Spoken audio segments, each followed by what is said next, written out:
Hi, I'm here. I'm Keisha Hooks, and I work at the State Department of Education. And if you need any help with your Power School, you're welcome to contact me, and I'll put my information in the chat box. All right, so glad to have everybody here. Yes, I've already messed up on putting an incorrect link in the chat. So I think Carol was the last person to post the correct link to the survey.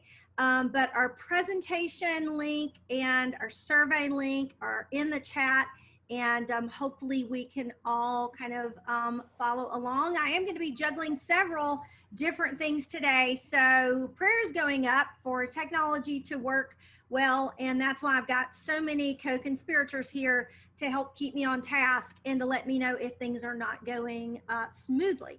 So we're going to go ahead and get started. And I am going to share. And hopefully you are now seeing my presentation. The fun thing about hosting one of these Zoom sessions is that there are a couple of toolbars that I'm also having to drag around. So if you kind of see my cursor going crazy, then that is the reason why, is because I have oh, there we go. And there's the fancy pointer. I always forget to do that. So here's our whole team. We hope that you are using technology in motion for your professional development. If you're like, I don't know what in-service I'm in, I have no idea who these people are, you just have to have your principal or your central office people, or even you, contact us, and we do customized help. We're also going to be doing a lot of Power School training as that moves forward. So we hope to be able to see your faces in person very soon.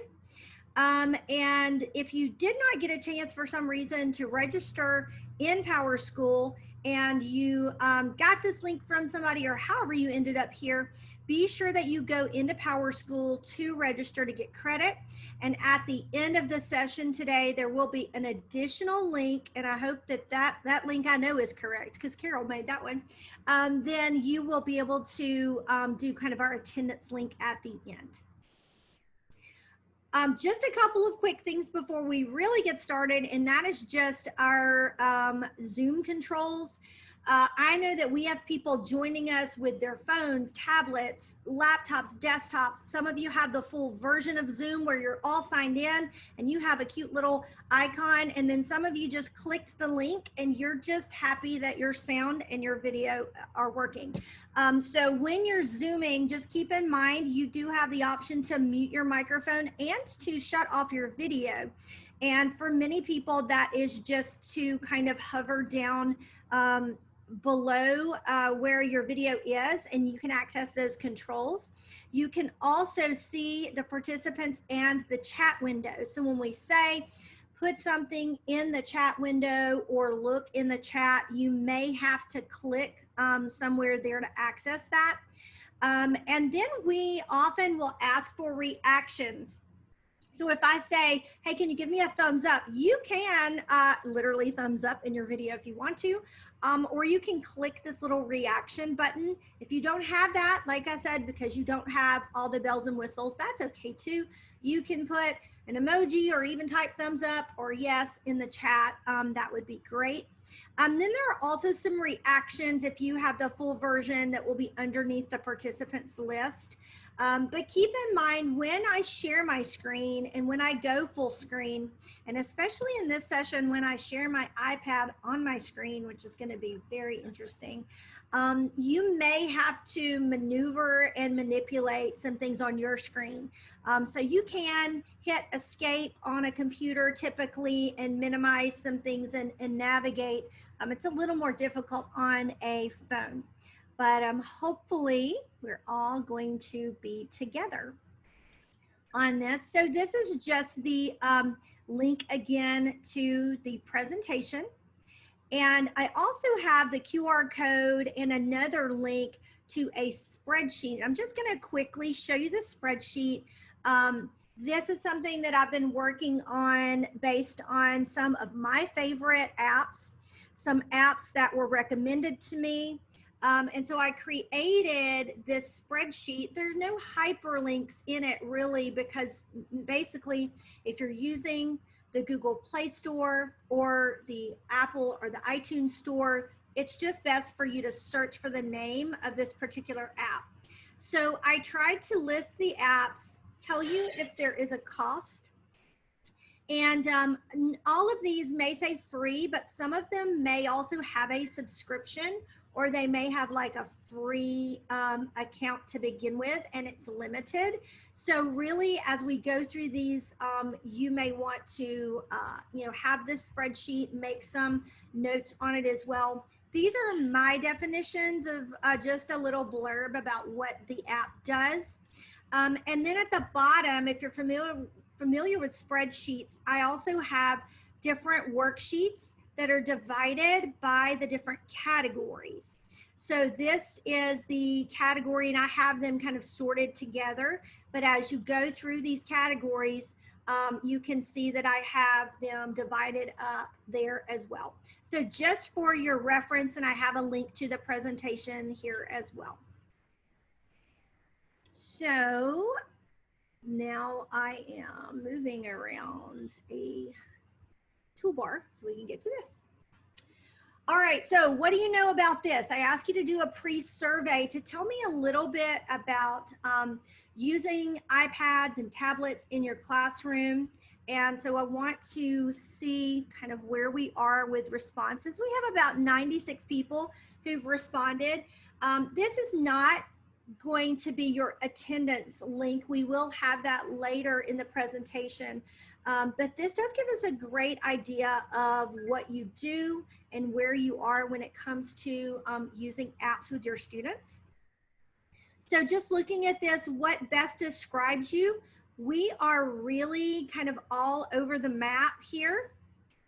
I noticed that we have a few high school people. I always say these are my people. I'm a former high school English teacher. And then we have really a great variety of people that are here in different capacities.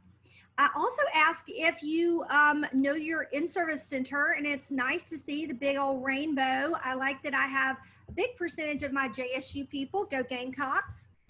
And then this was just for my information. What is your school using?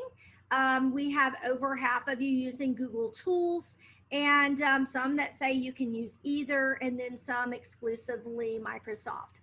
And so here is a great, I think it's called Grid, multiple choice grid. Dr. Barry Wigington introduced me to using these types of questions in this pre-survey, and I really like it. I only gave you two options. Yes, I have experience, or no, I don't have experience with some of these questions, like using iPads in the whole class setting.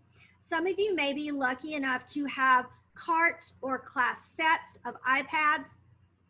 So you have some experience using it in a whole class setting. Many of you use an iPad for your own teaching. I started using an iPad years ago when I was in front of the classroom, using it, airplaying it different places, and it was a game changer for me to be able to move around the classroom. So I used it a lot. Using iPads for centers and stations, this is probably what I see the most, is that, hey, our school can't afford a whole class set or one-to-one iPads, but we definitely have a few. And I've purchased some, and we're going to use them for testing or for centers. And so I see a lot of that. Using other mobile devices in class. If you're not using iPads, now I'm going to just specifically be talking about an iPad today, but many of these apps are not platform specific. So it would just be a matter of going into the Play Store or whatever store you're using with your device to see if that app is available. And then I know how to retrieve videos or projects students have done using the mobile device. This I think is crucial. And in the last session, the Seesaw session, Barry mentioned this. It is just as important to understand what you're going to do with the end result as it is in planning the project to begin with. If your workflow is poor and students are going to turn things in, and you're going to have to go through an act of Congress to get their stuff, it makes it a real issue. So I think that that has been the dilemma with mobile devices and iPads. They become more of a game device and not a creative device. And so hopefully after today, that will change. You'll see all the neat things students can do and create. But you need to be able to get that information from them. His session was on Seesaw. We'll talk about Seesaw and some other ways that you can get that information from those devices. So lots of good information there on utilizing iPads. All right, so we are going to talk about the first category, and that is productivity. Now, so this could be productivity for you as the teacher, or it can be productivity for the students.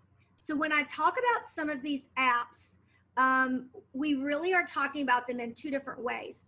How I would use them as the teacher, or if I would give my students access to them and have them use them in the classroom. So I'm a big note taker on my iPad. It's very convenient for me to have it with me when I'm in meetings. I can just have it in my purse. And so I love using it. And so I have tried several different note-taking apps in the past. And one that is probably one of my favorites is Notability.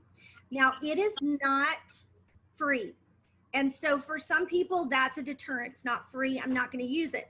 It may be a deterrent for you to not use it with students and have them have an account, but it may be something that's worth you spending a few dollars on to use for yourself.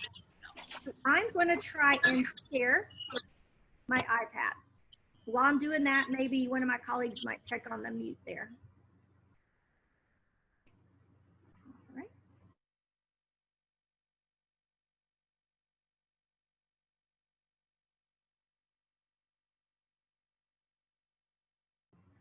Hopefully we are all seeing my iPad. How about that? That's my new trick for the day. Thank you, Dr. Robert Mabin, for letting me know that in a Zoom meeting, I can share my iPad screen just like I share any other screen. So how cool is that? It just doesn't look like it. There we go. All right, so we are back to sharing this way. So you're not going to get to see all of the tools in Notability, but I am going to show you that I can use a pen and I can draw right here. I can use my finger or a stylus. The cool thing about some of these notes is that I can go in and there is the ability to add a picture. And once I insert that picture, I can manipulate the picture and I can write information there as well. And what I love too is that I can do a recording. So testing 1, 2, 3, testing 1, 2. And it attaches a recording to the note so that when I'm done with the note, I have recordings and I have pictures. All right, so I've got somebody that wrote on my whiteboard, which is a lot of fun. And so now I'm gonna try this share again and see if I get a better result with a different app.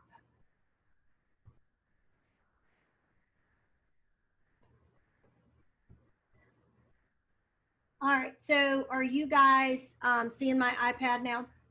Yes. Yes.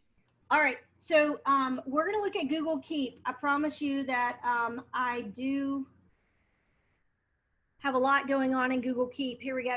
You can see all the tools there. I'm a big fan of Google Keep and the app itself because you have a lot of opportunities to do just some simple note taking here. So I can say meeting and I can take some notes here. But then I also have the ability to take a photo. And this is probably one of my favorite things. So let's say that this was one of the big sticky notes that you see at meetings. And I want to include that photo in my meeting notes. So now I can take a picture of that. I can add some more information. I can do a drawing, which is also nice. And all of that is something that I can't do when I'm doing Google Keep on the computer. So using the app gives you a lot of different choices. Notice I can do a recording here as well. Hello, I can't wait to come to the next session. Oh, to Mexican sessions, not what I said. But it transcribes it, but it also puts a recording in there. Hello, I can't wait to. So there's a lot of possibilities when it comes to using Google Keep when you're taking a note there. You saw already that you can add pictures, recordings, you can change the color. And if you're not a Google Keep user, this is a great one to look at all of the different possibilities there. I do like the fact that I can add collaborators. So if I wanted to, I could add a collaborator on this particular note. And once I do that, then both of us can go in and we can add our ideas to that particular note. And now I've got two people in a meeting all joining in on those notes as well. So I do like that collaboration feature with Google Keep. Now, if you're a Google Keep user, then you probably also know about the ability to use Google Keep when you're using Chrome browser. There is an extension for Google Keep, and that is one where you might see one of my notes that looks like this, that has a hyperlink in it, that one that says Great Resources, National Geographic. So that one has a link in it. And that is one that I collected when I was using that Chrome extension. So a lot of these apps are not just strictly iPad apps, but they're also websites or extensions or add-ons or something that you can use in another way. So a lot of fun with Google Keep, and I'm going to kind of go out of that one. And there's a little bit of a lag time on my iPad sharing, so hopefully that won't cause too much of a problem, but I do see that like Google Keep is still up there and I am out of that. So the next thing that I want us to look at when it comes to apps is presentations. So I did list a couple of other productivity apps on there, but we're going to move on to some of the presentation apps. And it may not be the best category name for them, but I put on there Nearpod, which is a great application. And I know that we have several of my colleagues that are experts on the Nearpod application. And this is another one of those that you can access from their website. And then you can also use the app.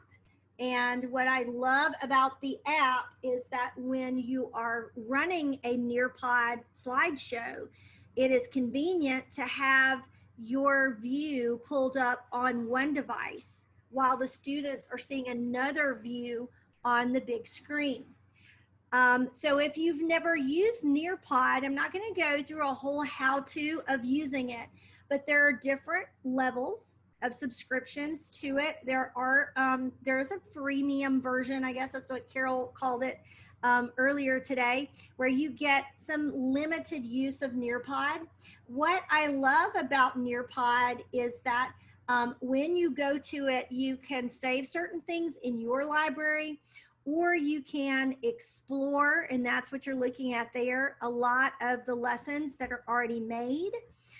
You can go in there and purchase some of those lessons to use in Nearpod, or you can start fresh and create your own. And with that, it's not just like Google Slides or PowerPoint, but Nearpod allows you to put assessment questions within what you're doing. And so I have several of them that are saved in folders.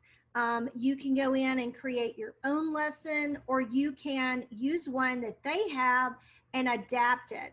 And so you can grab any of these. And what I love about Nearpod when it comes to remote learning is that you can do live lessons, which is what many people may have done in a whole class environment.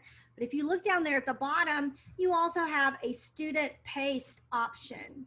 And that student paced option would allow you to share that code.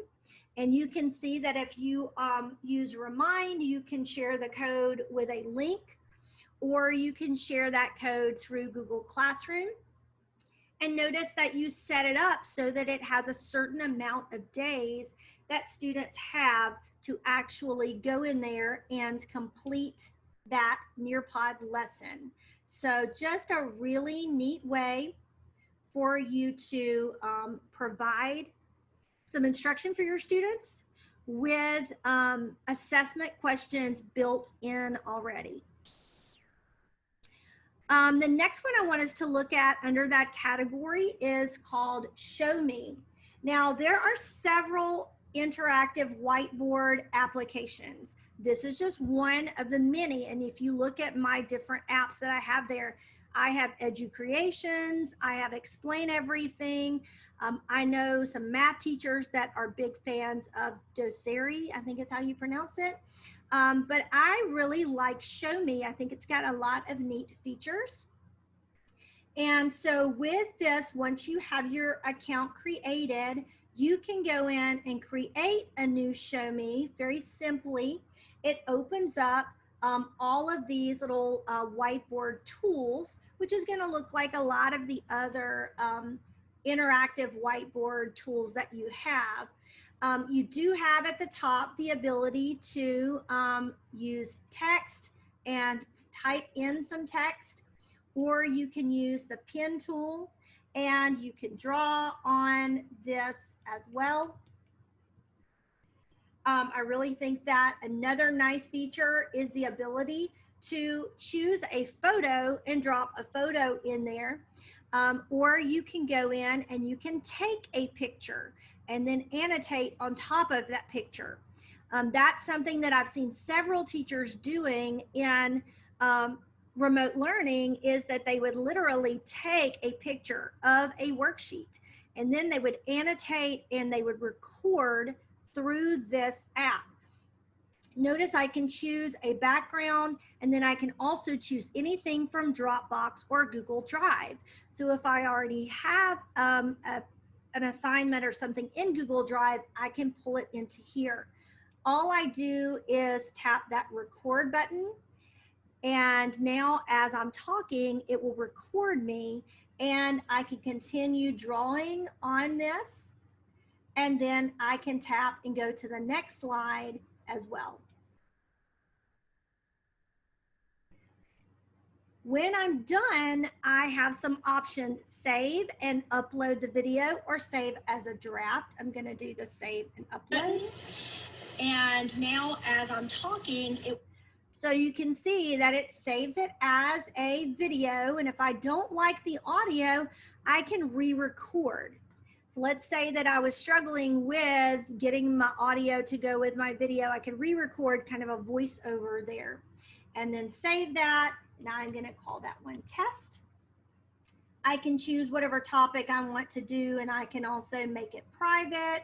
And then of course it says, hey, you can't make it private. You're still on the free version. But when I am done, then I will go and see that it is listed under my Show Me's, and then I can share that with my students. Another one I want to quickly show you in this category is the teleprompter apps. Now, as a former theater teacher, I think this is a really cool one. And I will tell you that sometimes these apps are a little persnickety, is my word, if you have a lot of apps open.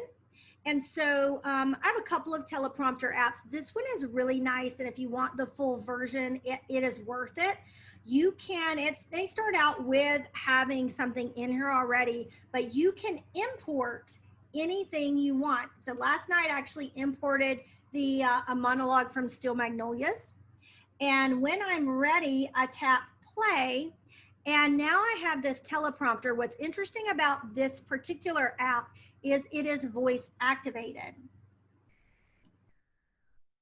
I have a strict philosophy that I've stuck to for 15 years. There's no such thing as natural beauty. Remember that, or we're all out of a job. You must live close by, within walking distance, I mean. So I could keep going and I don't have to scroll this. It automatically listens and scrolls with the pace of my voice. That's really what sets this one apart from others. And I really like the fact that I can also share it via certain apps if I want to. I can go in and I can add some more information to it. If I buy the premium version, I can actually record this. And they have a note card setting down there as well. So I can have like note cards that I would use for a speech. And up at the top, you can see that you can import note cards or import scripts, which I think is super clever. All right, so I'm going to take a quick break from sharing my screen and ask, what are you seeing in the chat? Do we have people that have used any of these, any ideas or questions before I keep going forward? Brandy, I see one from Jocelyn. She wants to know if you can download the recording to PC. What I would do on some of these, it depends on which one you're talking about. Most all of them give you a share option. If you're talking about Show Me, that is something that I think can send it to Google Drive or different places. And then the Prompt Smart Lite, it allows you, if you pay for the recording for that one, you can send that recording to. So a lot of these will give you multiple places to send whatever you do. And that's what I was mentioning earlier is that how do you get the stuff that your kids create on the iPad or that you create? How do you access it? And so somebody mentioned Nearpod. Pear Deck is also a great one. Pear Deck is an app as well as that one is a great add-on for Google Slides too. And they have different benefits, you know, just depends on what you need for what it is you're trying to accomplish. All right, I'm going to jump back in then to sharing my screen. And you guys are being super patient with all of my multiple sharing of screens and tapping of screens and all of this. So, all right, next up is communication. And so we're going to look at a couple of things. And again, this may not be the best name of that category, communication, but the first one I'm going to mention that a lot of people are familiar with is Class Dojo.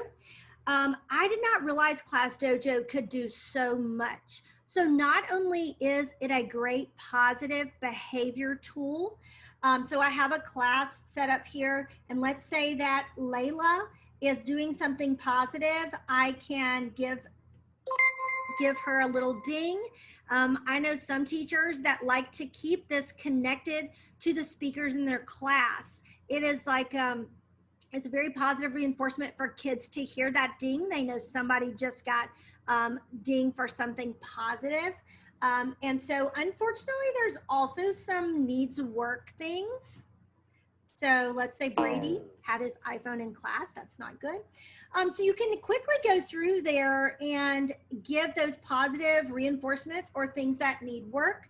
But I love these tools up here at the top, and these may not be things you've used before, but you can choose, you can do the random button and it will randomly select a student.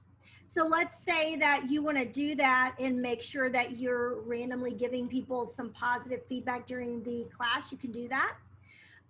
You can do attendance here, which I think is a super clever way and quick way to do your attendance. I can sort students right here by first name, last name, and points. And then there's lots of other tools that I really have never used. Check this out. I can quickly use the group maker, and I can tell it I want there to be 3 students per group. It automatically makes my groups. It says no computer connected. So if I am connected to a computer, it will give you different views for the students. And I wanted to, let's see, there we go. Noise meter, this one is a lot of fun. So if it is hooked to your computer's microphone, then you'll see that noise meter go up and down. And then there's music. So if I just wanted some music to play while the kids are working, there's a focus channel, which I thought was really cool. So lots of neat tools in Class Dojo. And you know, there's so much more than what I just showed you. And those of you that are Class Dojo users, there's a big fan club of teachers who do love that tool. Flipgrid, I'm not going to show you, but there is a Flipgrid session, I believe, that is coming up in our virtual summit. If you missed Barry's Seesaw session, that one was great. That was a real how-to. And I will say that Seesaw is one of the #1 tools for people to be able to utilize students doing what they do on the iPad and then sharing it with the teacher. So let's say that I wanted to, as a student, add something. I can simply add it from this add button, and it will access my camera roll on my iPad. So as we go through some of these apps and you see that, you know, that you can do something. For example, here is one that, hello, I am a talking donut. I love being on top of her. So that is something that my daughter made with a picture of herself. And that's kind of one of the apps we're going to look at. And she was able to open up Seesaw and just quickly add this for the teacher to retrieve, which I think is a super clever way to get things from the iPad. So as a teacher, I can assign activities through Seesaw. And then my students can add responses either by using the tools in Seesaw, because there's a lot. And see, as a teacher, I can assign this to a certain student, and then I can have instructions and all of these great tools that I can use on the iPad. The beauty of Seesaw is that it is not platform specific. So if I'm using this and delivering this content to students, it doesn't matter if they're on mom's iPhone or if they're on their tablet or if they're on a laptop, they can easily go in and respond to these activities and pull anything that they have saved on their tablet into it. Another one that I wanted to mention is a really fun one called Draw and Tell. Moose. Now, Duck Moose has so Welcome many to Draw and Tell. phenomenal. Select a new piece of paper or a coloring page. So Duck Moose has all of these great free apps that are out there for younger kids, but I'm telling you, even some of your older kids would get a kick out of these apps. This one is really neat. You can just grab blank paper, and when you click on the paintbrush, look at all of the fun tools that you have. And it's not just painting that I can do, but I can also go in here and add some stickers. So I can add like this little monster, this bird, but I've got the recording feature. Record your voice. You can also move the stickers while you talk. 3, 2, 1, go. So this is so much fun because I can move the stickers and I can have a little conversation. So this is so much fun. All right, so you get the fact that this app is very useful for kids, and it saves all of their drawings, and then up at Pick the top, the drawing to save to your photos. I can save it to my photos, And now it's on the camera roll of this iPad, and I can quickly send it to Seesaw or Flipgrid or any of these tools or Google Classroom straight from the iPad. So I think that's a really cool one. I wanted to mention Quizlet. Now this one is for your older students, and some of you, this is like tried and true, and you know all about using the Quizlet app. And so I have several Quizlets saved here in folders. So I'm looking at this like as a student. And so once I have Quizlet, I can just click on it, and then I can go in here and I can learn something through the Quizlet app by using flashcards, a matching, or a test. But then there's also the ability to upgrade. I can create a study set there, or I can go in and I can join a live Quizlet. And so if I'm in a class and my teacher sends me a link to play Quizlet live, then I can do that. And so I actually have a Quizlet code. If you've not tried Quizlet live, it's like some of your other live quiz game show type things. And so when the teacher starts, then they can play Quizlet live. So I just think that that's a unique feature. If you haven't done that yet, that is something that you can do on iPads or on computers as well. All right. I am again manipulating lots of screens here. Brandy, Yeah, go ahead. I'm just thinking about Quizlet Live. I've got some people in the chat. They also love that, love it with the kids. I wonder how you could make that work in a remote learning environment that we're finding ourselves in. You know, normally kids get around, you know, they get together and they talk about which one to click on because only one of them has the answer. That would be something I think that we could work out and have some kids enjoying playing this at home. Yeah, I have not explored how Quizlet works like that. I mentioned that Nearpod, I know, has a student paced option, and Quizlet may as well. Notice that Kahoot is on here as an app. Teachers love that one. If you don't know, Kahoot also has a challenge option or a self-paced option. So it would not surprise me if Quizlet didn't have something like that, and I'm sure Randy, they did add individual games on Quizlet Live. See? And I've put a link. I had seen something posted about this a couple of weeks ago, and I put a link from their blog that kind of walks you through that as well. Cool. See, that's Beverly says she's used it during the remote learning. Oh, great. Well, I mean, I'm just telling you, a lot of students, particularly older students, love Quizlet. And so when Kahoot maybe feels a little elementary, Quizlet might be a great option. So if you're a Quizlet user, particularly if you use the premium version, then that would be good. This is a mind mapping software here called Poplet. It is limited, the free version is, and so I just kind of wanted to show you that they have some public ones out here if it loads, and I can show you an example of one. With Poplets, you can create a mind map, and I love using mind map software. And this is one that, here we go. Maybe, there we go, it's coming up.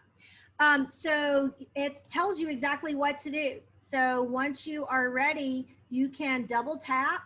You can add more, they call them popples, which is kind of a cute name. And this one is very interactive. I can add text to it if I want to. I can add a picture to it as well. And I can put that in there. And notice that I can change different colors on my pen. It's very responsive. And so you can add as many what they call popples as you want.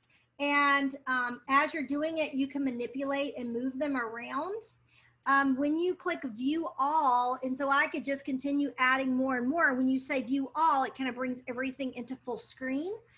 What I love about this and several other mind mapping softwares is the ability to export this. So I was a big fan as an English teacher of doing these kinds of mind maps when we were preparing to do a paper or doing research. But once I did it on the board and erased it, it was gone.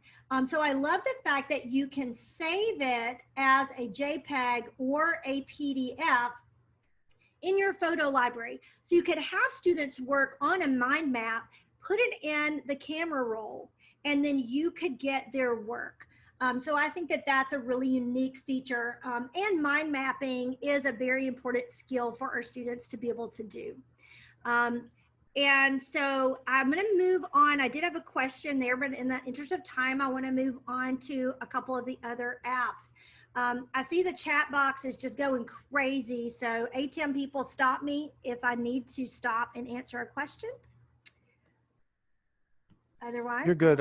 We're having some really great sharing, how people are using these different apps in their classroom. So it's great sharing. it really is today kind of like an app smackdown, if you've ever heard that, where it's just kind of giving you lots of options.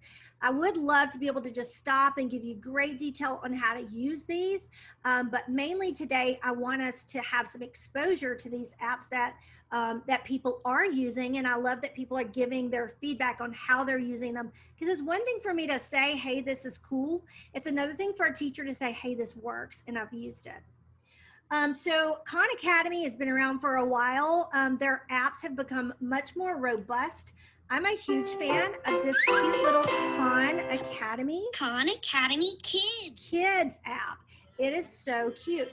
So you can create students in here. I've got it set up as a parent.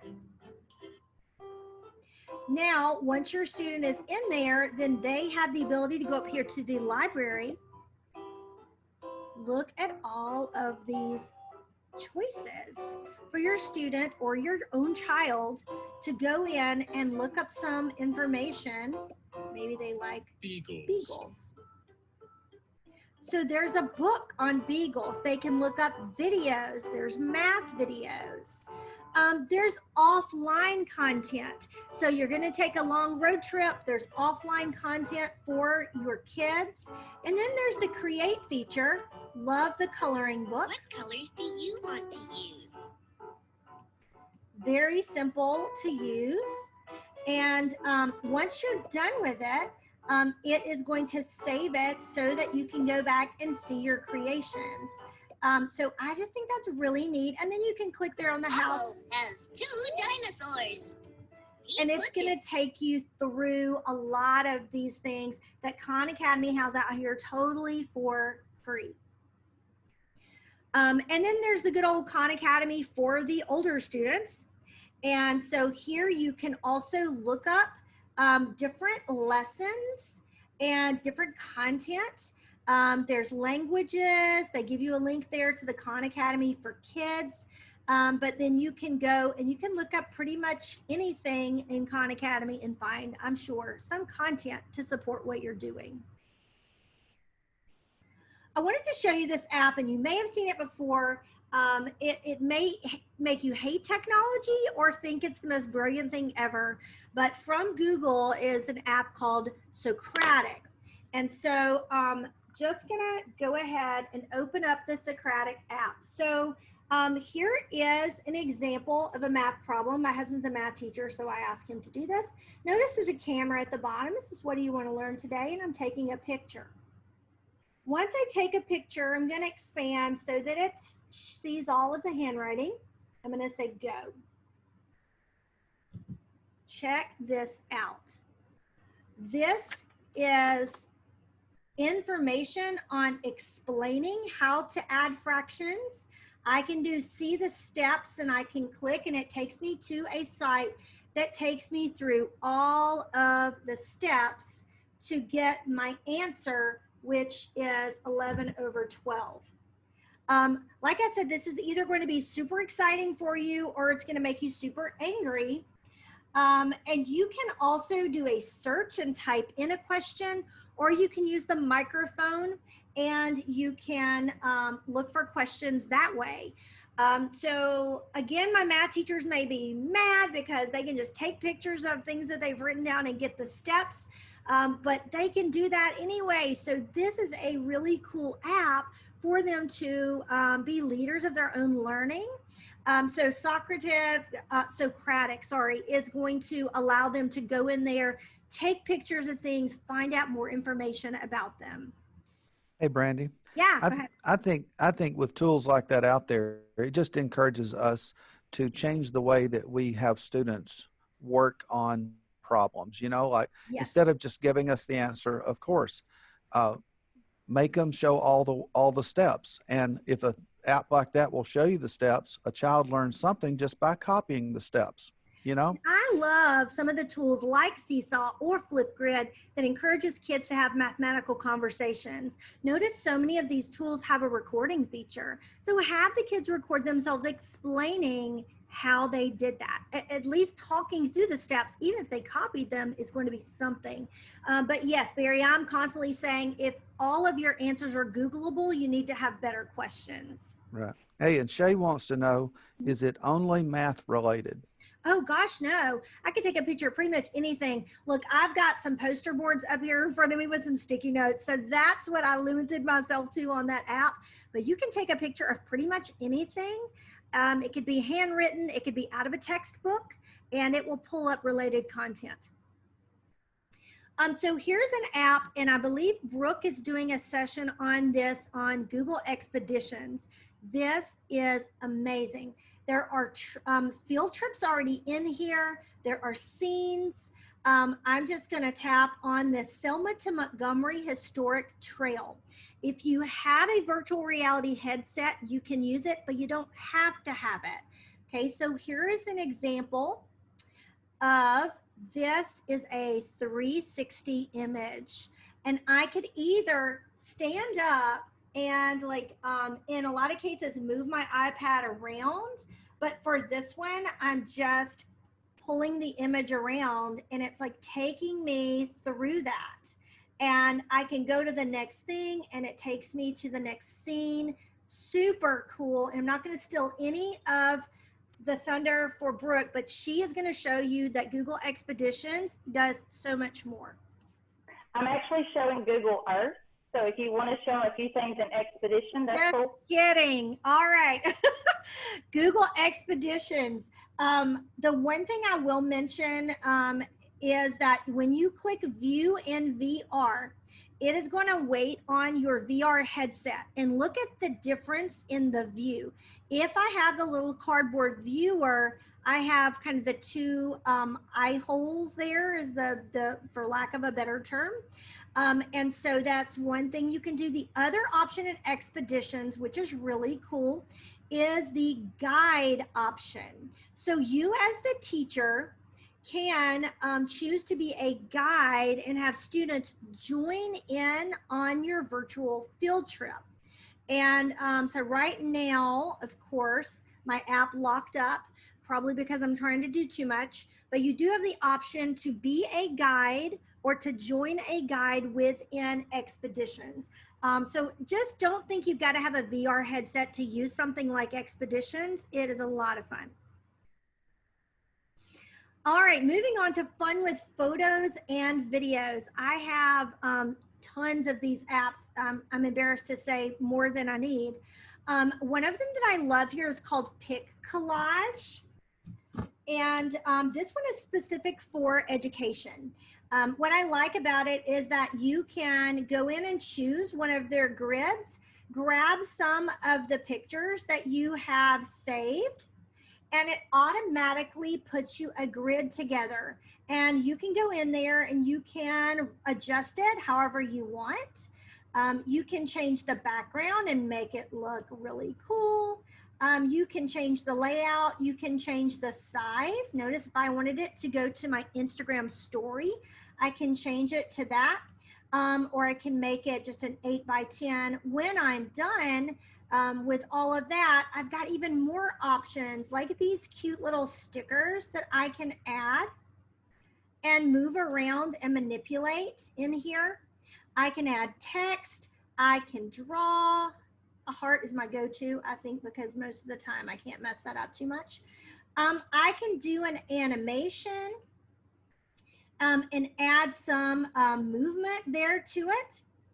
And once I'm done, this is another one of those things that makes this so cool. I can save to library, I can email it, I can send it to various different places, or can print it out. So imagine how quickly your students could use this tool to be able to do something for school. I just love it. There's one last night that I created just quickly with some images from JSU and Technology in Motion. So that one is called Pic Collage EDU. And there's a Pic Collage, but I like the EDU one. I do want us to look, there's several options like this, but there is Chatter Pics and Chatter Pics Kids. Moose. Again, from Duck Duck Moose. And what makes this app so much fun is that you can use any pictures that they have in their gallery, or you can use one of your own. And once you are ready, it's going to tell you to draw a mouth across here, wherever you want the mouth to be. And once you've got that done, then you record. Record in 3, 2, 1, go. Hello, my name is Brandy Caldwell with Technology in Motion. Hello, my name is Brandy Caldwell with Technology in Motion. So next time I'll do a better job so my teeth don't drop out of my mouth. On that, I go to next, I've got filters and stickers and all kinds of cool stuff that I can add to it. And then when I am done, I have the save button that exports it to the camera roll. Chatterpix, Chatterpix Kids, and Chatterbox all have similar tools that do that, and I think they're so much fun. I do want to show you one more on here, and this one is called Action Movie, literally just for a whole lot of fun because we don't want kids exploding each other. But this one is really unique because I can grab one of their featured scenes, and it's going to activate the camera, and it's going to ask me to put the camera on an object. Okay, so I'm going to put it on my Yeti cup. Poor Yeti cup. Here we go. And I hit record. And I can talk through this, do whatever. When I'm done recording, it is going, oh, it's too short, man. All right, so we're just going to see what it did. And I can talk through this, do whatever when I'm... All right, so that's just totally fun. Who doesn't want to explode someone? You can do it in Action Movie. You can purchase a lot more of their little featured scenes, but that one is a lot of fun if you have a Star Wars fan. And any of those videos you can export as well. Puppet Pals, Toontastic, Shadow Puppets. Those are all some really unique ways for students to be creative. And I am going to look at Toontastic just really quickly. If oh, I'm going to have to close out some apps because my iPad is fussing at me. When you Hey, Brandy, yeah. while you're doing that, I bet a lot of kids would like to take that last app you showed and create their videos and be very creative and upload it to their TikTok. I think. Oh my goodness! Look, I think that would be fun. Barry said it. He said TikTok. It is taking over the world, and yes, you're right. A lot of them would love that. All right, so let me see if Toontastic is going to work for me. I think I've just got too much going on with Toontastic. Puppet Pals is very similar to that. And, let's see.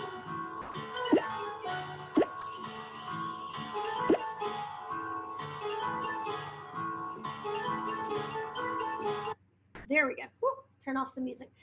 So you can purchase the full version for $5.99 with all the bells and whistles, but you can just do this fun one for free. And what I love is you can grab one of their scenes. You can pick some characters. And I'm going to grab another character.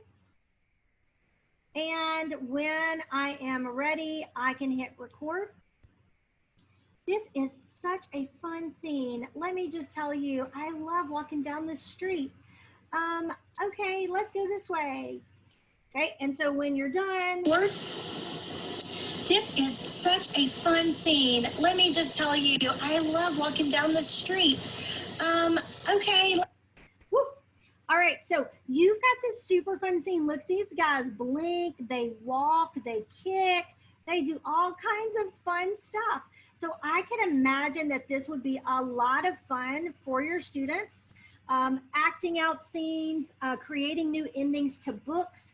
It's called Puppet Pals. Like I said, if I go in here and I go to the shop, you can do the full unlock, everything free forever. There is a completely unlocked volume purchasing program. If you're familiar with iPad's volume purchasing, you can do that with Puppet Pals, but there's all these different scenes, which are super fun. I like the ones that have like literature characters in them, of course. All right, Google Arts and Culture. I'm gonna look at that one really quickly. And this is for my friend that's an art teacher. She introduced me to Google Arts and Culture. And hopefully, like I said, I've got a lot going on here. But this one uses the augmented reality with artworks and museums, and it's super, super cool. So you've got a lot of options. You can go in and you can, you know, click on something and you can explore what they have there. There's some 360 videos of different pieces of art. You can go in and go to different museums. There's different collections of art.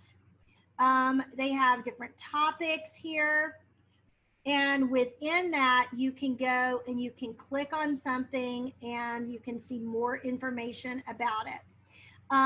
The thing that we did last night, and I want to make sure I can redo this again, is we went to a museum. And I don't know if it's going to do it here. But you can go in there and you can look for certain things close to you, close to where you are.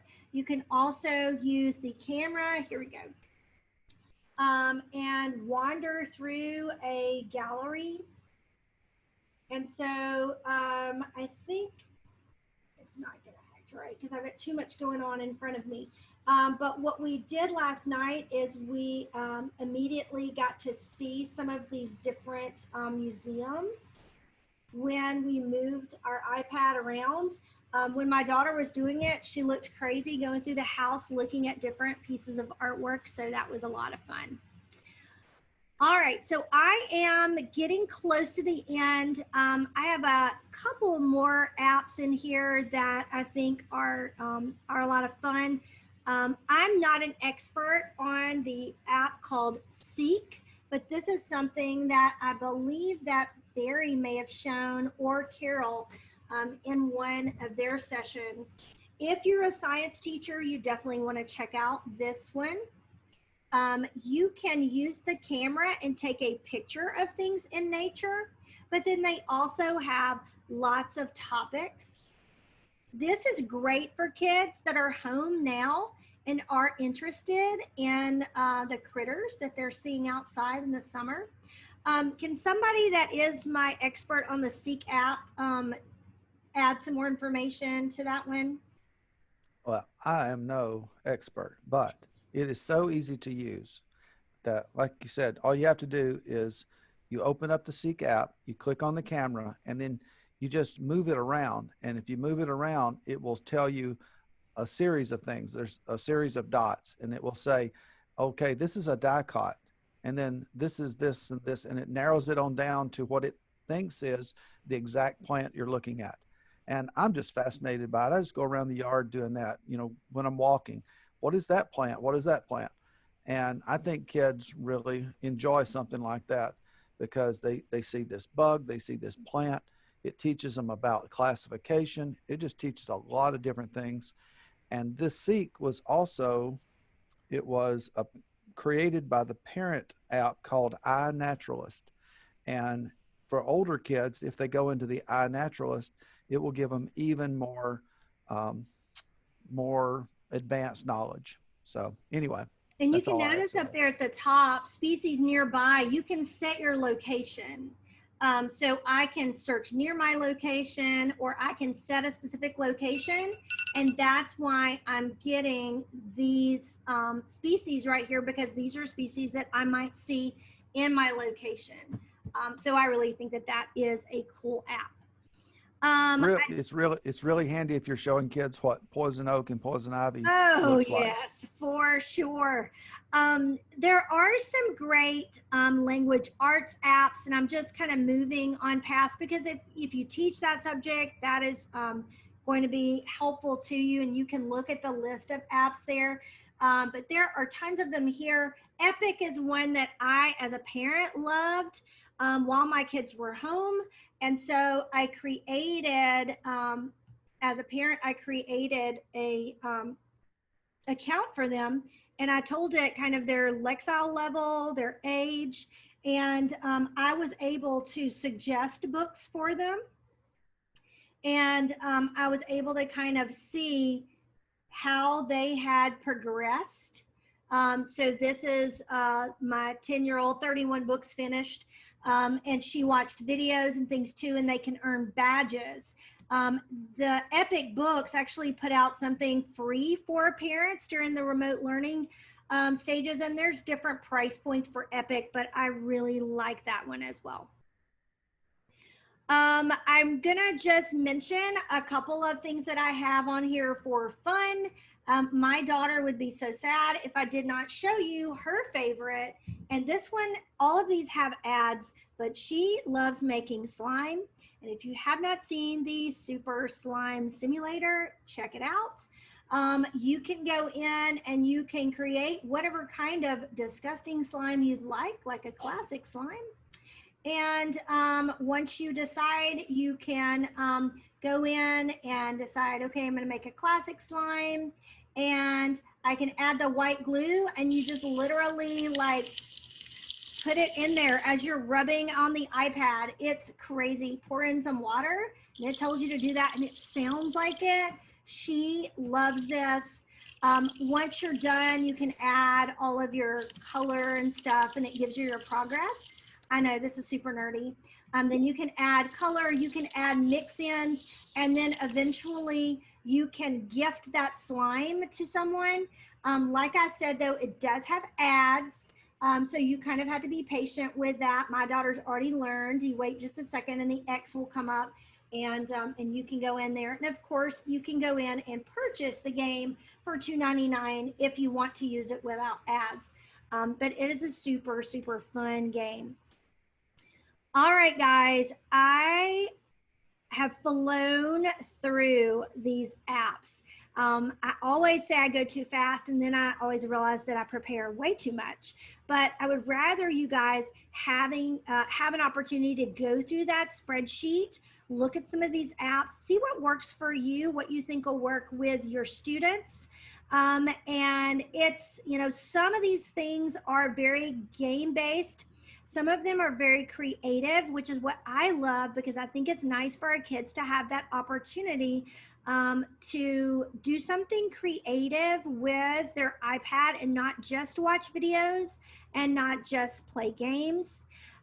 So we do have an evaluation here at the end that I'd like for you to fill out. That's also going to serve as our attendance document. So I really hope that you were able to get some ideas. I hope that the chat was super useful to you, that you got some ideas on how people are using some of these apps. And if you want to throw some app ideas into the chat box that you think I should include in the spreadsheet, I'm happy to add those because I think that's one of the biggest questions I get for teachers that have a handful of iPads in their class is, what apps do you suggest? And so my answer is always, well, what is it you want your students to do? And I think I speak for all the ATIM specialists. We want an iPad to be more than just a consumer device. We want them creating, we want them sharing. And so hopefully these apps show you some opportunities for your students to head out and do the creating. All right, so I think this will take you to that evaluation if you are clicking on a link that is not getting you where you need to go. All right. Whew, that was fast and furious for my people who haven't done a session yet. I know I had too much there, but hopefully that didn't blow you away too much in the chat.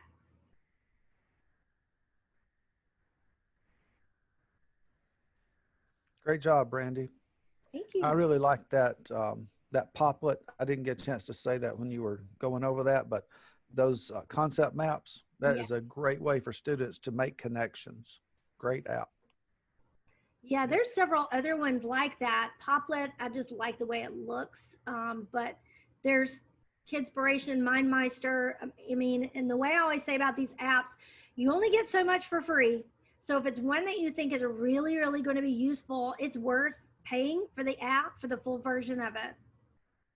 The one thing I like about Inspiration was the ability to collapse all the links so that when you could use it in presentation mode, but you expand it just as you're talking about it. But kids get to see the entire concept all at one time. It's fantastic. Got it. So somebody is asking about register in Power School PD. I do have the session number up there on slide number 2. So if you search for that section number in Power School, I may have closed the registration though. So you may just need to email me that you were here and that you didn't get to register. And I'll see that from the attendance document too. We almost always have a few people that are in that attendance document, but if you email me from your school email, then that will definitely let me know that you were here and which email to search for.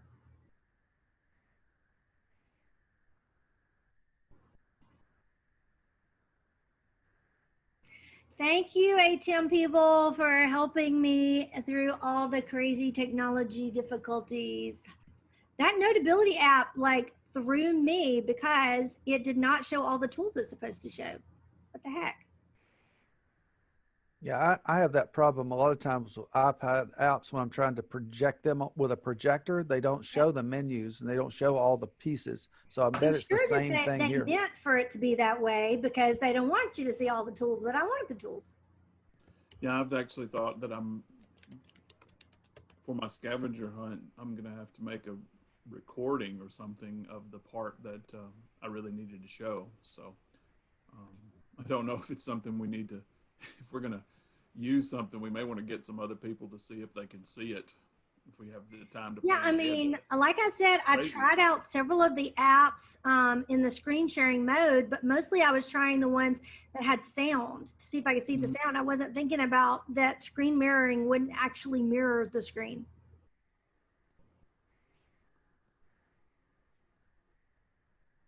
Please let me in the Google Classroom. Maybe they mean Power School? Maybe. Yeah, if you did not register in Power School, just shoot me an email with your school email and information, and hopefully that will help.